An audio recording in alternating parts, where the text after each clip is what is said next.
Good afternoon, everybody. My name is Donna and I'm your host of Donna's Edge television, radio, and podcast talk show. Thank you so much for watching every day, Monday through Friday, beginning 2 p.m. on the Eastern Time Zone, as I get to ride home with you in the afternoon. You can find us on television, Abundance Television, found on Roku, Apple TV, and Amazon Fire, and with the TV station in Alabama, which is Channel 182 on Charter Communications.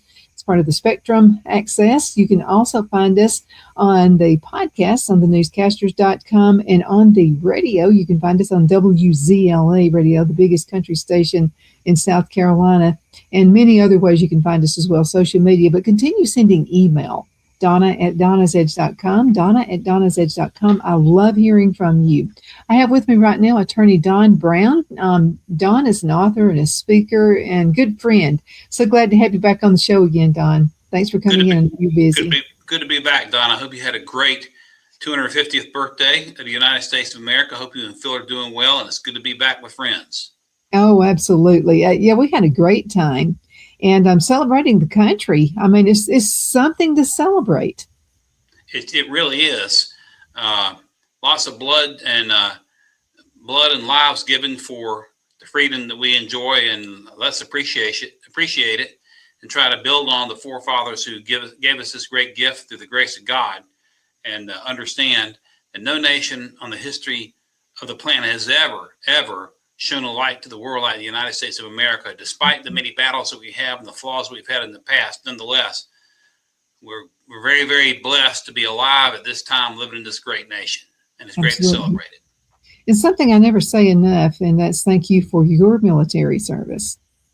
Well, I appreciate that. I'm just one guy out of millions who have served this nation, but I'm glad to be part of that great camaraderie, and honored to have served, and if given the opportunity, would do so again, assuming I could squeeze back into the uniform. Well, I'll have to say it was one big celebration. Well, I'd like to fit into my wedding dress again too, but that's probably not going to happen. You probably have a better shot at doing that than I could get into my choker whites. I've got a set of service dress blues that have been modified that I can use on the short term. But anyway, enough said on that. I know a seamstress if you ever get in the need and have to, okay? I know one. It's really good. Okay. Yeah, the celebration was absolutely awesome, but I wanted to kind of dig in on what's happening right now in Iran. I knew I've been taping all day, so I'm not really up on today's what's happening.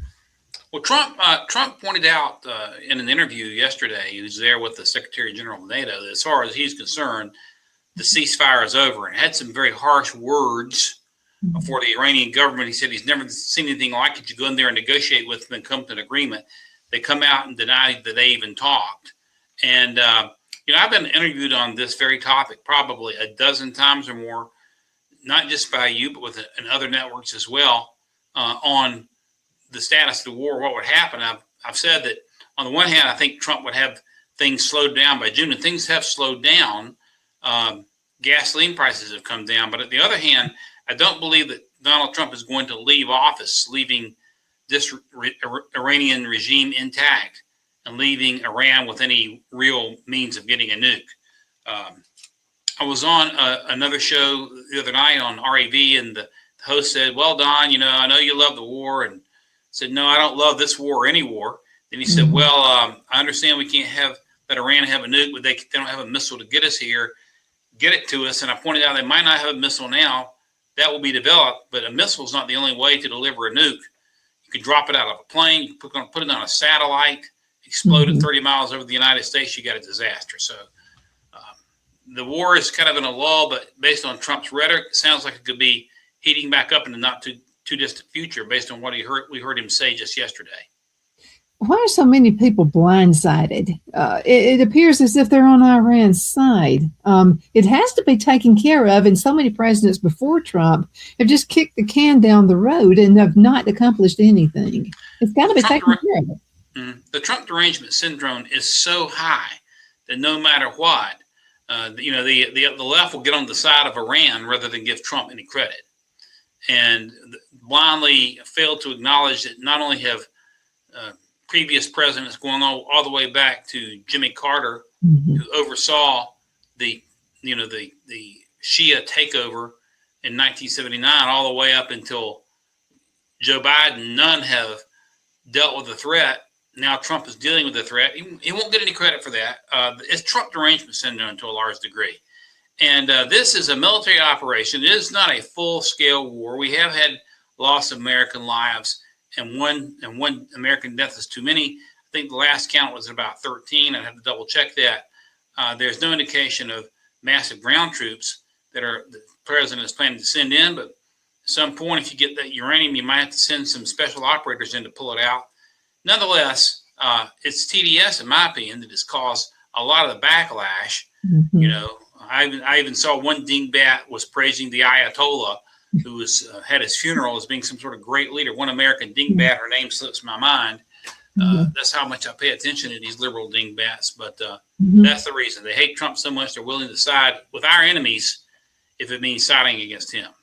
And this is something also that's very interesting is like, okay, let's just use Benghazi, the Benghazi thing, the conflict, whatever you want to call it. Were there more lives lost there than what's happening here? Yeah, and we're calling this a war.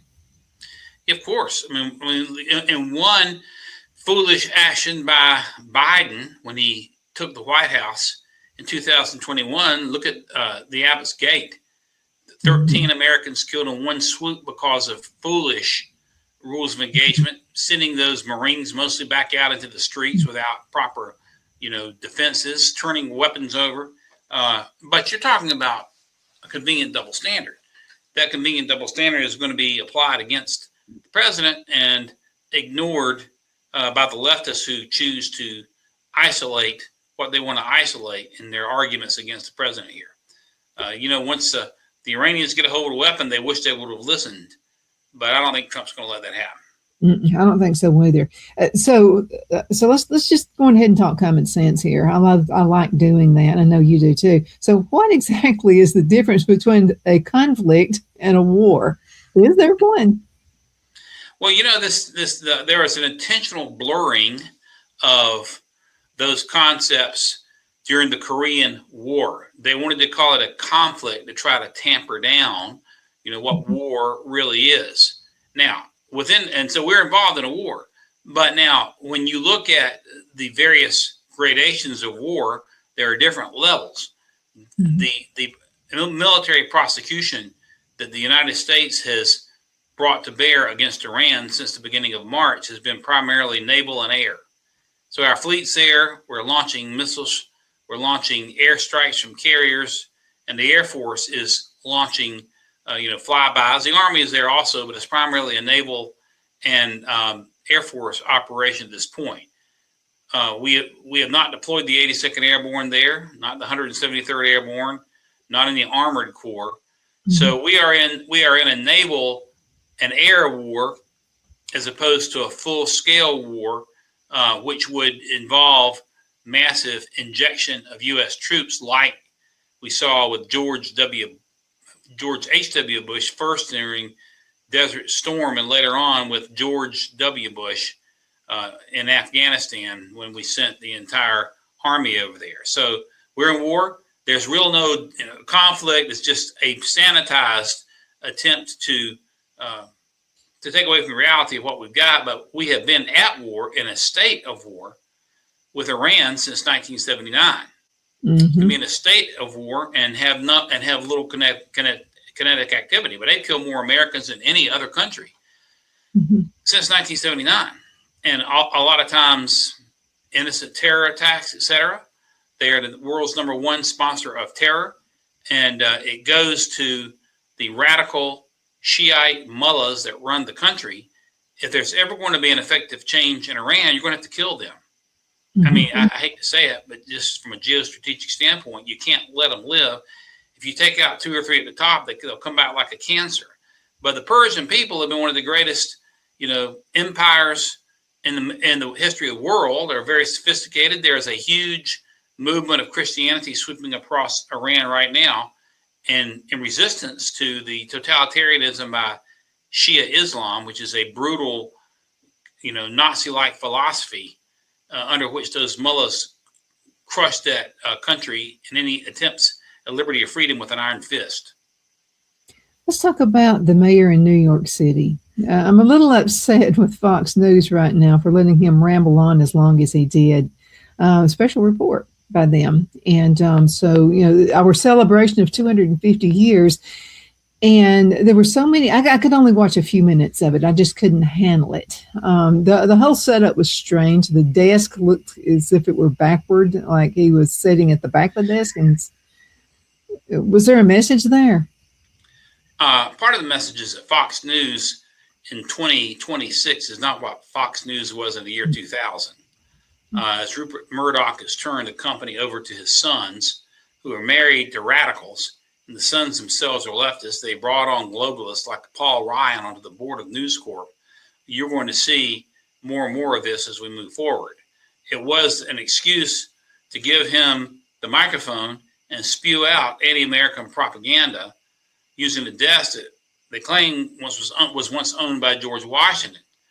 But this guy's presence as the so-called mayor of New York brings up two issues that need to be addressed. First off, he should never have been admitted into the United States to begin with. He's only been here, somebody says 6 years. Why are we continuing to push immigration from these Sharia countries? And that's the first problem. And the second problem is that New Yorkers are so dumb to actually elect a communist Islamist as the mayor of the largest city in the United States. And that is an indictment on what's happened within our educational system. We stopped teaching American exceptionalism. That must be reversed. We stopped teaching about the evils of socialism and communism, and that needs to be reinstituted. And understand the differences between radical Islam and Nazism are infinitesimal, virtually none. Should not be recognized as a religion, in my opinion. It is a dangerous philosophy. But shame on Fox News for giving him such a long opportunity to ramble. But I use for when I'm going for I'll use Newsmax or RAV or OAN. Those are the three go-to networks that I go to when I want credible news coverage these days. Once in a while, Fox, if it's the right host. But the decision to do that was most disappointing, especially around the 4th of July. Oh, yeah. And the people out there toting the little tiny flags. I mean, what was that all about? It was not thought out. It was stupid. I mean, I could do a better job than that. But my confusion is the desk. All I could look at was the desk with the drawers on the outside. Back in the day, with President Washington, was that the way you sat at a desk? Did you sit from behind? I just know I pick up on little silly things, but it just was weird. Well, this guy, it's a desecration of George Washington's desk to have him sit behind that desk anyway. And for Fox to give him propaganda time, it reminded me of when CNN was dumb enough to give Trump time back in the day because they thought he was a spectacle for people to laugh at, but they wound up providing a platform for him to build his run for the first presidency. And it seems like Fox just gives this guy plenty of time, and shame on them for the direction they're going with their network. What's happening to the building? I've heard bits and pieces about that. There's a building in New York City they're having an issue with. You know what I'm talking about? Which building are you talking about there, Donna? I think it's a new building of some sort. They're adding on to an existing building, and they've had to evacuate people because it's about to crumble and fall down. We'll talk about that. I'm still asking to this day how the third, World Trade Center tower fell. On 9/11, people know about two towers that came down.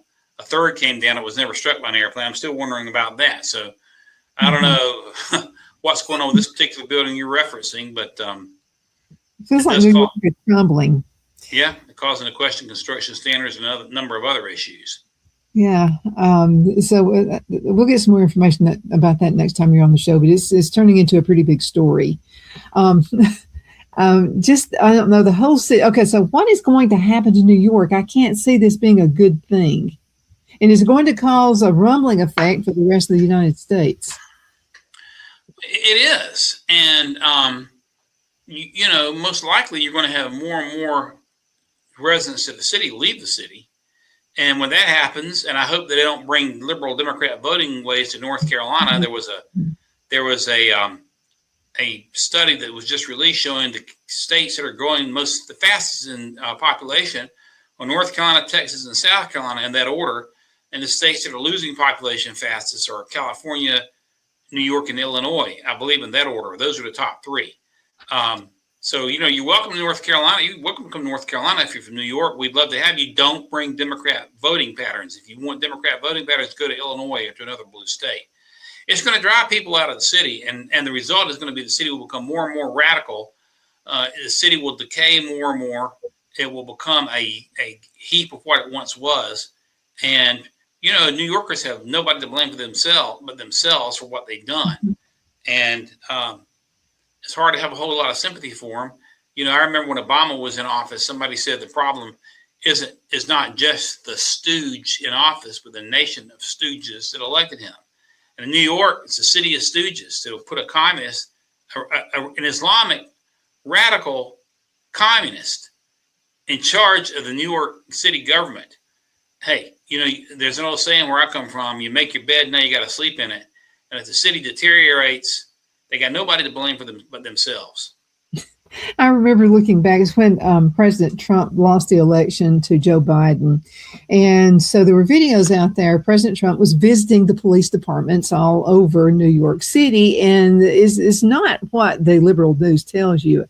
These people were loving Trump. I mean, you know, there were a few out there, but for the most part, the New York Police Department loved him. And one guy even spoke up and said, why don't you run for mayor? You know, since you're president mayor of New York. Of course, he just laughed that off. But I can't believe it has to be just a spectacle of morons who are going along with this. I can't believe the whole time, because I've been to New York several times on several business trips. Now, this is back in Giuliani's day, and it's safe. I mean, I was with a group of other people. We would walk around. I mean, I'm talking midnight and felt safe. I would not do that now, not even in the daytime. Well, Giuliani was the last Republican governor, and he had been a United States attorney. He was a prosecutor, a law and order guy. And then the Democrats started to take control. The Democrats are not law and order. In fact, they're anti-police. They were pushing the defund the police movement. And, you know, in New York City, cops leaving because of it. Having hiring problems because of it. It's kind of like within the military during the Biden years. They're running these idiotic commercials, the Navy and the Army, of dudes wearing dresses, trying to recruit weirdos into the service. And, of course, that sort of thing and other things, and the recruitment dropped. Same thing happened with the NYPD as the Democrats have taken over. And so there's no coincidence that these big blue cities are the most rotten, you know, enclaves of the nation. They're all run by Democrat mayors and Democrat city council. And if my grandmama said, the Bible said, don't call a fool, you're in danger of hellfire. So I'll change my, still remember my grandma talking about here. I'm trying. From all those years ago. But those idiots, I'll say that. They want to keep voting for idiots. They are laying it for themselves, and they got nobody to blame for themselves. Yeah, you have to wonder, in the Bible, it speaks at the end times, Babylon falling. Could Babylon be New York City? Not necessarily the entire country of the United States. Well, it certainly is the financial center of the world at the moment. Certainly the country and of the world. And who knows? I don't profess to be an expert on eschatology, but that certainly is a reasonable interpretation for sure. Makes you wonder. Now, I know Charlotte, North Carolina, I know they are still the banking capital of the U.S. Yeah, Charlotte is the second largest financial center in the United States after New York, and getting larger. And, you know, fortunately or unfortunately, depending on how you look at it, as Charlotte's banking power has grown, the city's become more liberal. And the city government, you know, when I moved to the Charlotte metro area in the early 90s, there was a 6-5 Republican majority on city council. We had Republican Mayor Pat McCrory for 12 years. And before him, Richard Vinroot was the mayor, I believe, for 4 years. Before that, Sue Myrick, a slew of Republican mayors, Republican county commission. And the city, began to grow, and the Panthers and the Hornets were brought into town during Republican rule. And now the Democrats have taken control. Charlotte, the city government at least, has gone to hell in a handbasket. We got great Republicans here for sure.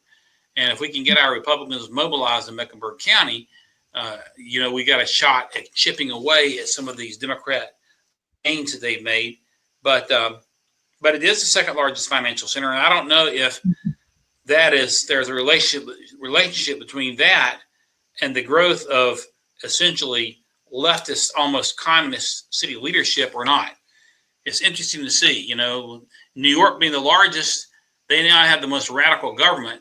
And I guess maybe those governments don't want to keep these businesses here all that long. If they keep, I think what it is, these big banks pour so much money into the cities, and that money's then turned into welfare stuff and creates more graft. So it's an interesting quagmire for sure. Yeah, that's the concept. Absolutely. Let's go into a commercial break. We'll be right back in just a few minutes. Twin City Used Car Sales has been serving drivers in the Northeast Alabama area for years with a quality selection of late model used cars, SUVs, and pickup trucks. On top of our extensive selection and competitive prices, we offer professional auto financing services for used car buyers of all credit levels. Whether you've just begun your search or you're ready to secure your next vehicle, at Twin City Used Car Sales, you will drive away with the vehicle of your dreams. The sales and finance staff at Twin City Used Car Sales looks forward to serving you, and you can apply for financing online before your visit to our used dealership in Gadsden, Alabama. Check us out on the web at twincityusedcars.com or go by our location at 901 First Avenue, Gadsden, Alabama.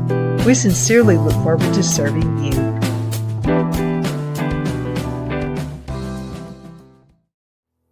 Finding the right home isn't just about bedrooms and square footage. It's about comfort, security, and the feeling you get the moment you walk through the door. That's why so many families across Greenwood and the Lakelands area trust Jenny Ferguson with Keller Williams. And I'll tell you from personal experience, Jenny was my realtor, and she truly cares about her clients. Jenny takes the time to listen, to understand what matters most, and to guide you every step of the way, whether you're buying your first home, upgrading, or ready to sell. Because this isn't just a transaction, it's your life. With local knowledge, personal care, and a commitment to getting it right, Jenny Ferguson makes the process simple and even enjoyable. So if you're thinking about buying or selling, now's the time to make your move. Call Jenny Ferguson with Keller Williams in Greenwood today and take the next step toward a place you'll truly love coming home to. Shine your style at Kiss My Glass right here in the Anderson Mall. There's a place where style meets sparkle. At Kiss My Glass, every piece is handcrafted, custom designed, and made to shine just like you.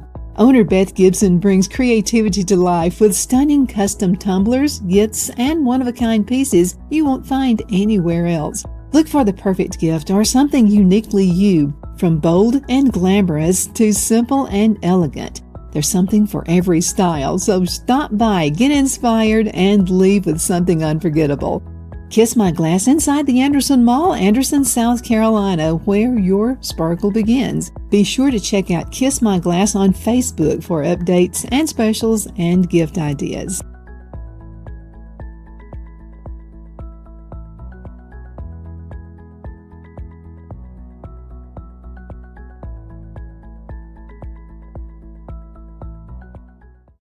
Good afternoon, Sunshine. Medical Minute brought to you by Dr. Chuck with Lakeland's Chiropractic, where an ounce of prevention is worth what? A pound of cure. So what is the Beamer? Okay, now the Beamer uses very gentle pulse to electromagnetic signals. This will stimulate healthy muscles and it supports the temporary blood flow. Now let's talk Beamer and circulation support. Now the Beamer gently supports natural circulation in healthy muscles. Now, that's what I call natural health. Thank you so much for watching Your Medical Minute, brought to you by Dr. Chuck. You know who he's with. He's with Lakeland's Chiropractic, where an ounce of prevention is worth what? A pound of cure. I hope you have a super duper awesome rest of the afternoon. You take care.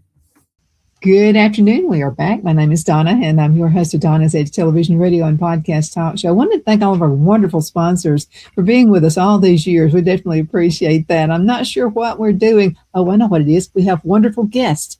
So Don Brown is one of those guests right now. He's a guest. He's a friend. He's an attorney and an author and a speaker, and writing any new books right now.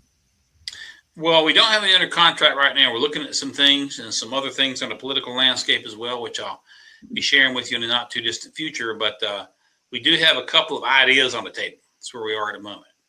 Yeah, well, go ahead and mention some of your books right now. Folks may want to buy. Well, the most recent release was Kangaroo Court. It was just before the 2024 presidential election. It's about, excuse me, I get my books mixed up. I'm right. Kangaroo Court. It is about the Democrats' use of political prosecutions to gain political power, where they weaponized the courtroom, going all the way back into the 90s, looking at the Trump prosecutions between his two presidencies, the 4 prosecutions, which were all bogus, constitutionally bogus, but looking at prosecutions against other American leaders like Rick Perry, prosecuted when he was governor of Texas or vetoed a bill, or Bob McDonnell, who was prosecuting simply for accepting a gift, which was allowable under Virginia law, prosecuted by Jack Smith for RICO. Looked at prosecutions also against ordinary Americans like Mark Houck and Paul Vaughn, who were pro-life fathers who fought for life and fought against abortion in Philadelphia and Nashville, Tennessee, respectively. The Biden administration went after them. They got so mad because Roe v. Wade had been overturned. They went after Paul Vaughn and Mark Houck, even though local prosecutors had declined to prosecute. So we're looking at cases like that. The Houcks in St. Louis, the McCloskeys, Patricia and Mark McCloskey, the couple who came out during the George Floyd riot, simply holding their guns, or prosecuted for felony. So we're looking at political prosecutions. It's a pretty good read. If you like military, true military stories. Last Fighter Pilot was a national bestseller, and it's still very, very popular. It's about the final combat mission of World War II, which I wrote alongside Jerry Yellen, who I interviewed for the book, the last pilot who flew a mission in World War II off Iwo Jima the day the war came to an end. And if you want one to really look at our military rules of engagement, how bad they got during Obama, look at Travesty of Justice, the shocking prosecution of Lieutenant Clint Lawrence. That book, along with the help of Pete Hegseth and the good Lord, led to a presidential pardon for an 82nd Airborne Lieutenant Clint Lawrence, prosecuted under Obama's rules of engagement during the Afghan War. So those are 3: Travesty of Justice, Last Fighter Pilot, and Kangaroo Court are 3 that I would commend. Get everybody started. There's also my Naval Justice series. My first book release was Treason in 2005. That was also a national bestseller on Amazon. So you can start with the Naval Justice series or start with the more recent ones. And if you want to send me a copy, I'll sign it and send it back. Just email me at donbrownbooks@gmail.com. Happy to do that. There you go. I want to talk to you about something very interesting. A friend of mine has been on the show for 21 years, and he is a security specialist. And he's been security specialist for movie stars and people like that throughout the years. So he's a common guest on the show. He's from England. And so he said for years and years and years, people would ask him, why are you in the United States? It's such a, President Trump is crazy, and it's just a bunch of nonsense has been going on. He said, no, what you're hearing is news outlets in England, which is nowhere near the truth. It's all, meant to bash the United States. But then sports kind of sometimes brings us together. So a lot of his friends have come to the United States in lieu of the sports that's been happening here lately. And they have been shocked to see how great the United States is. They're talking about, wow, your president's nothing like they've been told he is like. And they also are saying things like, and people are so friendly in the United States. It's nothing like we thought it was. As a matter of fact, a lot of his friends were actually dreading coming to the United States to see soccer, everything that's happening. Well, Yeah. people are blindsided about us. Why are they trying to take us down? First off, what you are talking about, Donna, is the biggest story really emerging out of the World Cup coming here, which Trump brought it here, by the way. The World Cup for Mm-hmm. soccer, he brought it here. And why do they try to take us down? Because the left controls the media. The left uses the media both here and abroad to advance its socialist one world agenda. And so, Goebbels, the German propaganda minister, said, if you tell a lie enough, eventually people will believe it. That kind of started with Bill Clinton here, with some of the things he said. But it's because the answer is because they control the media. The enemy controls the media, and unfortunately, so many people are gullible enough to believe what CNN has to say. And our people are getting a little better about understanding that here we have the boy that cried wolf over and over and over again. But really, when they get here and experience freedom and experience American hospitality, it's like what the media in Europe tried to pilfer is a cold slap in the face. And hopefully it's a lesson to these folks that the media is a bunch of liars. And part of the good news is that these foreigners, many of them Europeans and from other areas who have come here after hearing all the leftist media BS back in Europe, have taken to social media. And social media is more powerful than the mainstream media, and have really shared the good news of American freedom and hospitality with the rest of the world. And this is something that really has the left about to explode. That's part of the fun thing about it. They are really, really upset that a wrong, shall we say, a propagandistic wrong is being righted because, as Jesus said, the truth will set you free. And these good folks coming over here to visit the United States for the World Cup are seeing the truth, and they're sharing it for themselves, and it's a nice thing to see. Unexpected benefit of the World Cup being here, but it's really, really nice. And hopefully it will change some of the hearts and minds of those folks over in Europe and help them to understand that their media is lying to them, just like the mainstream media lies here as well. But wouldn't you also have to ask a question about this? Okay, why are so many people wanting to come to the United States if we're that bad? Well, of course, there you go again. Like Donna, we talked before, you're applying a logical paradigm to something that is illogical. Mm. Bash America, bash America, bash America, but nobody is clamoring to flood into any other country in the world other than here. And that's another thing that will anger the left. They've got to acknowledge, what's the reason they're coming here. Well, they would tell you the reason a lot of them are coming here is because they want, to be on social welfare. But I'll tell you, a lot of the folks that I've met are not that way at all. The ones who come the right way and go through the immigration process are coming because they want to experience the opportunity of freedom. You talk about even a lot of the Mexicans and Central Americans that come across the border want to work, and they aren't particularly interested in governmental welfare, although that's what the Democrats want to use to try to buy votes. But again, you're asking the right question. If this is such a bad place to come, why is the world trying to knock the gates down to get through the gates? It's absolutely amazing, some of the things that are being told. But you just have to sit back and listen. But I've always been a person who questions everything anyway. So I mean, it's just, I don't know. And Rick really did shine a light on all of that. And he said, people have been calling me stupid for living here. Why are you in the United States? By the way, he's a citizen. And it took a while, but he is one. And he says, well, worth it to be an American citizen. So maybe some of those friends may come. If you want to come over here the right way, I'm all for it. I mean, my daughter-in-law's from Russia. I'm really glad she is part of our family, right. But she is a citizen. And I found that many, like your daughter-in-law, who come in the right way, first-generation immigrants often make the best American citizens because they are coming here to leave a country where there are dominating practices of totalitarianism and dictatorship and lack of freedom. And they're coming here and enjoying freedom. While many of ours, I mean, I was joking around. I am English in origin. My great granddaddy, 3 times removed, received a land grant from King George way back before the Revolution. Uh, but those of us who have been here for multi generations don't always appreciate what we have because we haven't seen the other side. Having said that, I think we need to end immigration from Sharia countries. That needs to come to an end, and we need to deal with this H-1B visa problem, which is allowing foreigners to come in and take American jobs that would otherwise be available to Americans.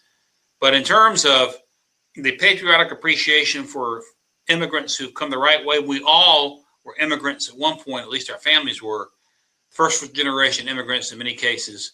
They certainly can pass the citizenship test better than most Americans and sort of understand what it's all about. I remember, Donna, 20 some years ago, I had a number of clients, because I speak a little bit of Russian, as you may know, who are from Russia and the Eastern Bloc, Ukraine, although they speak Ukrainian and understand Russian. And I remember one of them telling me, this is about during the Obama days, that we came here to escape communism, and now it's following us here. And he was talking about the Obama administration, stuff that was going on.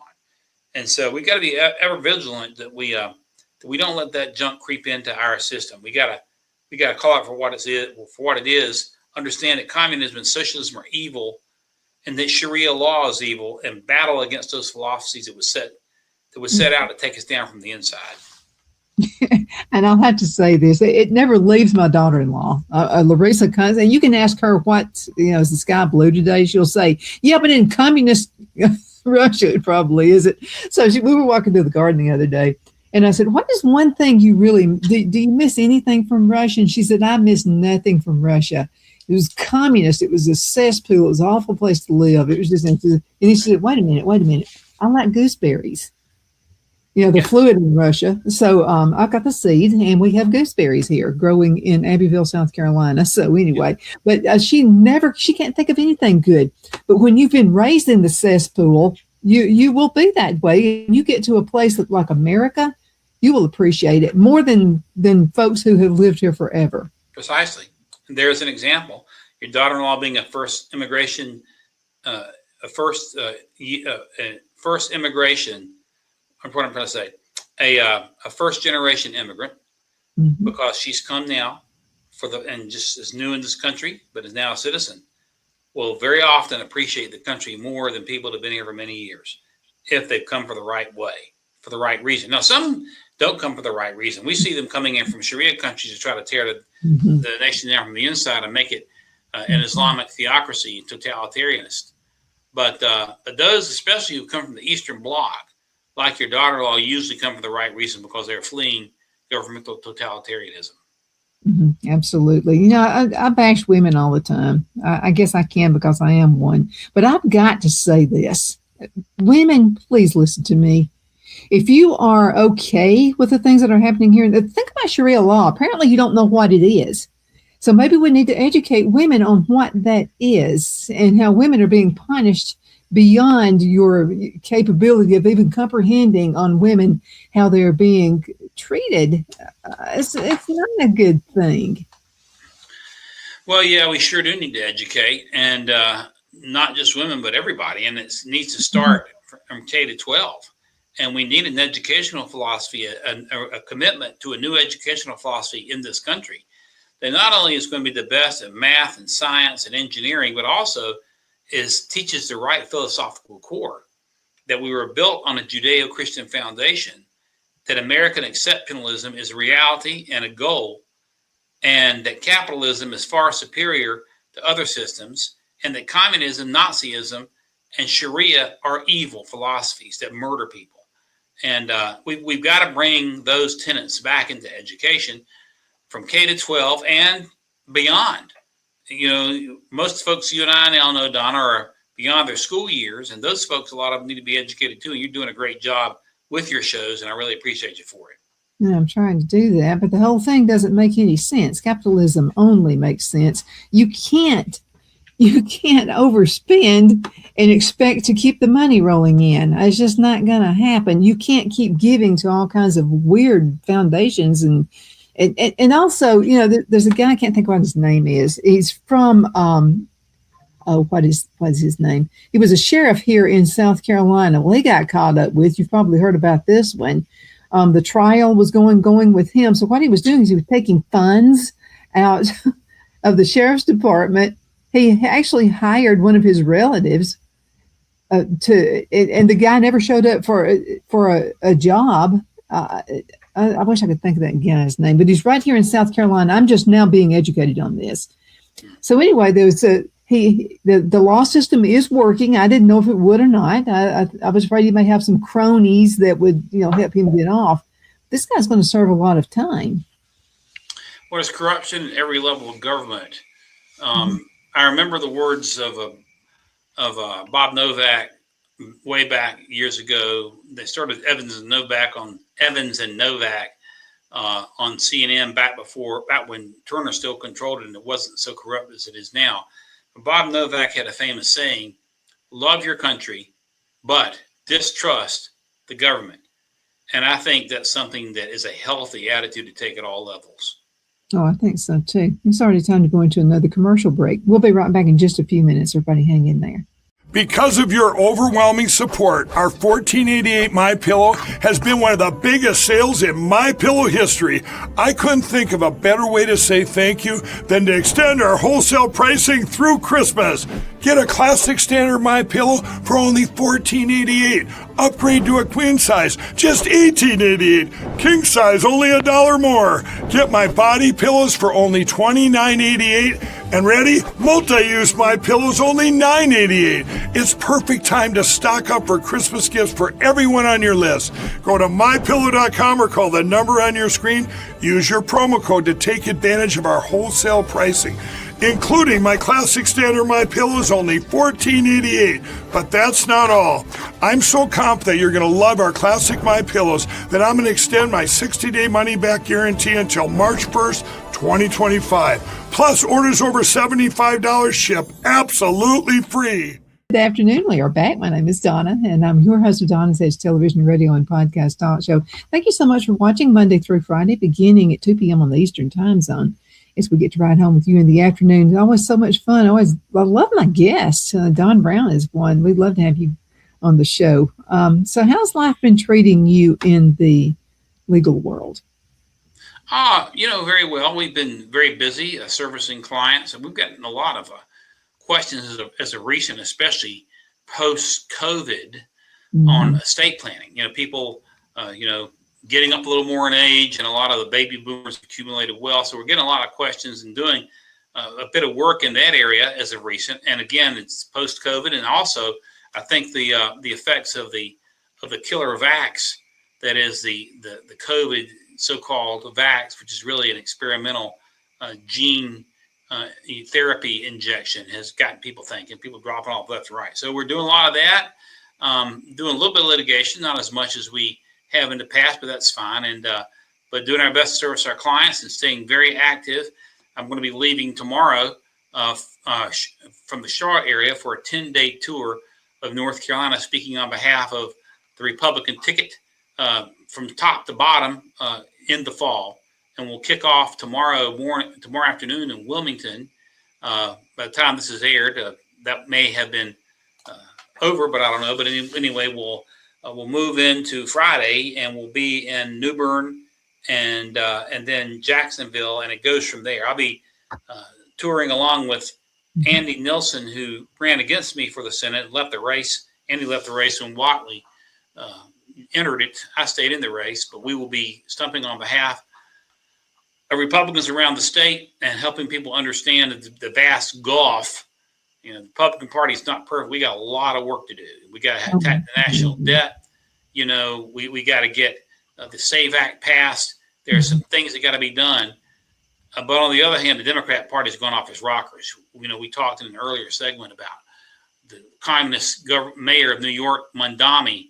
They have gone off their rockers, and there's only one Democrat in the Senate that sometimes makes sense. That's Fetterman from Pennsylvania. So elections count. Ronald Reagan famously said that freedom is never more than one generation away from extinction. But now the fact of the matter is that freedom is never more than one election away from extinction, given how radical the Democrats have become. So we'll be on the road trying to get that message across, and I'm sure I'll be stumping for our Republican candidates here in North Carolina throughout the summer and into the fall. Had a nice reception at the North Carolina Republican Party convention in Greensboro last month, and we think 500 people came to our reception, including the state party chair and vice chair. We were Jason Simmons and Gay Diller. We were grateful to have them. So we're staying active and trying to get the message out, and we'll continue to do that. Something you said, you educated me. This has been several years ago, right at an election. And I was on the high horse talking about everybody should vote. Everyone should vote. And I was really upset because I was in Alabama at the time. Less than 10% of the Alabamians actually voted during the general election. Mm-hmm. Less than, it tore me up. Right. But I remember your response was this. You said, no, only the educated ones should vote. Yeah, and I'll add every conservative should vote. Let me just give an example. Here in Charlotte, the largest city in the state, I was told by the Mecklenburg County Chair, Kyle Kirby, that if 40% of registered Republicans came out and voted, Charlotte would be controlled by Republicans again. One of the biggest problems is Republicans staying out and not voting. Mm-hmm. But back to the point that I made a few years ago, if I don't want, you don't want, people say, everybody vote, whatever you do, vote, whatever you do, vote. Unless you've done your homework and unless you're committed to constitutional governance, don't vote. Mm-hmm. Because it's kind of like giving the keys to a drunk, keys to the Jaguar or a Ferrari to a drunk coming out of a bar after he's 3 sheets under the wind. Voting the wrong way can do a lot of damage. Look what happened in New York City. Look what's happened with presidents like Obama and Biden and even Clinton. When Clinton was in office, there's no way we could go even worse, but by golly, we sure did. And it's gotten worse and worse, and I expected it will also. So educate yourselves before you vote. And if you're not going to vote in a way to uphold the U.S. Constitution, if you think government's the answer, then don't vote. If you think freedom is the answer, then vote. That's my message to folks who may be hearing me today. I rescind the opinion I had previously. Well, it's a popular opinion, and it's a popular opinion, and everybody who's conservative should vote. Let me put it that way. Okay. If you're not conservative, stay home. I don't know how many people I have seen come into the voting polls and they had not made a decision as to who they were going to vote for yet. That person does not need to vote. Yeah, you're probably right. Yeah, I agree with that. If you haven't decided, by the time you get to the polls, unless there's a situation where the candidates are so close philosophically that you want to flip a coin. And most of the time, that decision should take place before you get to the voting booth. And if you haven't decided, if you're flipping around, especially if you haven't decided where you're going to vote Democrat or Republican, you should not be voting. No, if you have not made that decision, that's a huge no. Absolutely. Exactly. So let's talk about the upcoming presidential election. Who's going to fare? Who do you think is going to be running on Republican and Democrat side? Well, let me start with J.D. Vance with a quote that he had, but then we'll talk about J.D. Vance as a potential candidate. J.D. Vance says he thinks the Democrats are going to nominate AOC. And I've had a number of conversations with folks about that. I'm thinking, was that crazy? Would that happen? I've heard people who are rational folks say, yeah, I think they are. Because how radical the party's becoming. She appears to be trying to angle for it. I think they would like to nominate Gavin Newsom. I mean, the old guard probably would like to nominate Gavin Newsom for traditional political reasons. Governor of the biggest state, looks good on TV, spends a lot of money on hairspray. He's still very, very radical. But there's going to be a civil war, I think, in the Democrat Party as to who they nominate. And if they do nominate a radical like AOC or somebody like her, then what? Will that be their death knell? Will it backfire against them and possibly help Republicans in 28? Or are people crazy enough to actually fall for that in the general election? So that's what I'm looking on the Democrat side. On the Republican side, I think there are two credible names right now that surface, J.D. Vance and Marco Rubio. And I've been told by friends who have deep connections in the White House. I've been told this, that the White House is starting to push Rubio a little bit. Now Rubio said I would. I got to say this, and I love JD Vance. I really do. But if I were JD, if I were in his shoes right now, I wouldn't feel ready yet. I would be pushing. I would say, look, I want to be the second guy. Cruz, you got to do it. Well, JD is very bright and very talented, but just remember this.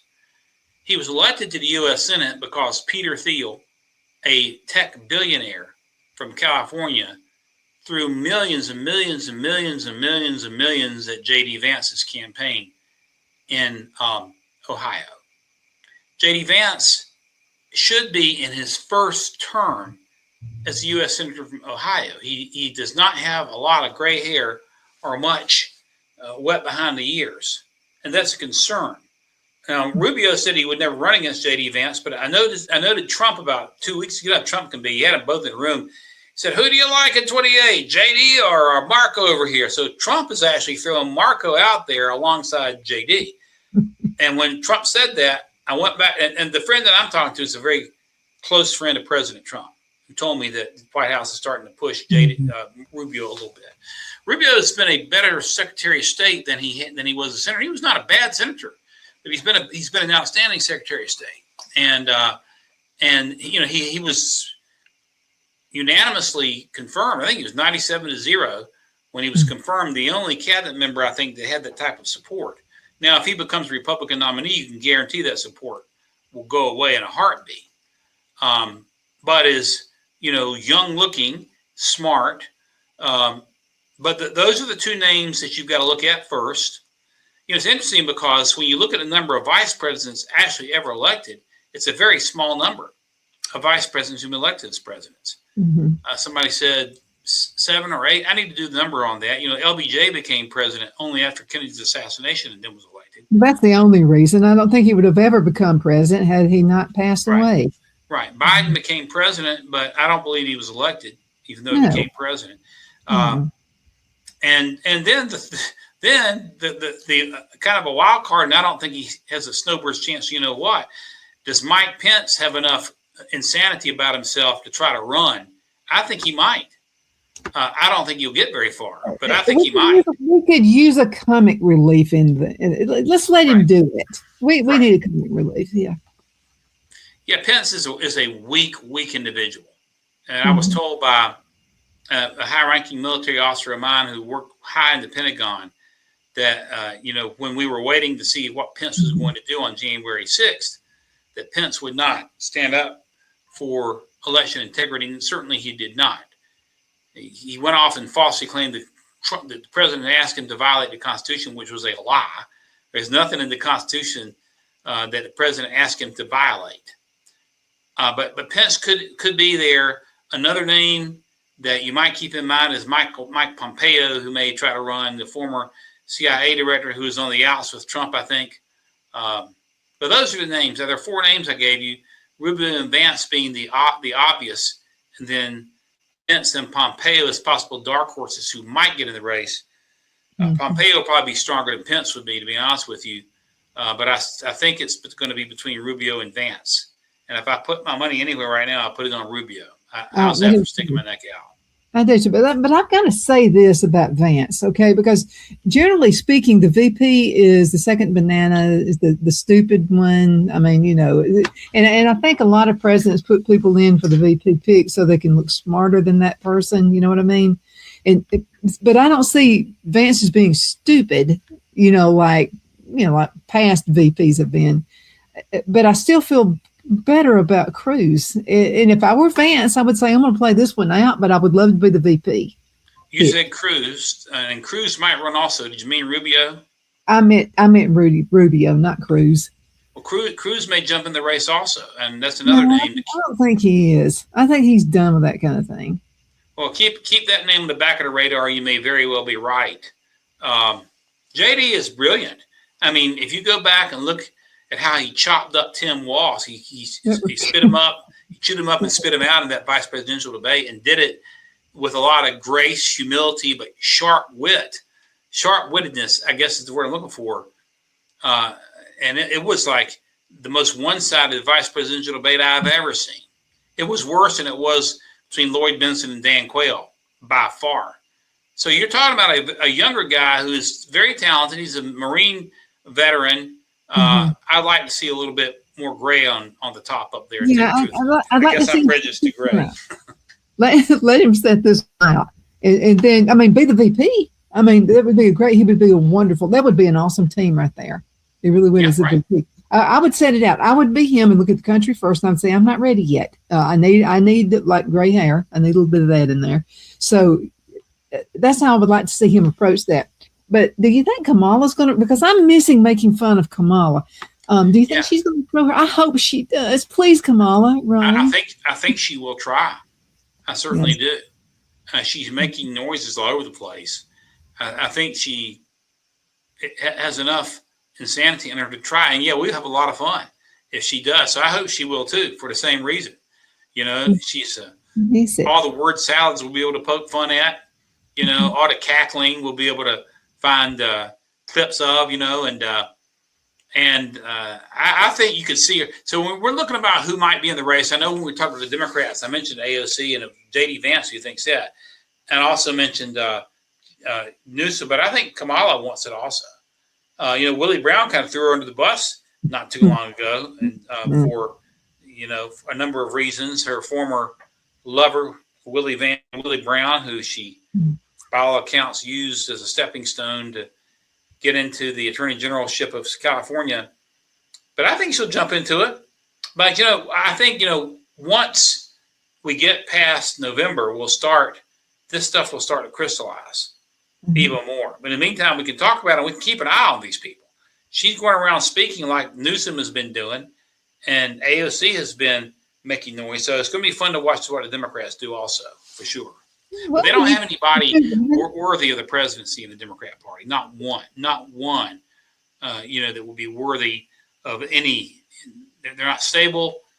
They're far to the left. That would take the country down a path that would take us years to recover from, if ever. And it's a dangerous thing. Going back to a point that I've made, I think in an earlier segment, but I'll make it again, where Reagan said that freedom is never more than one generation away from extinction.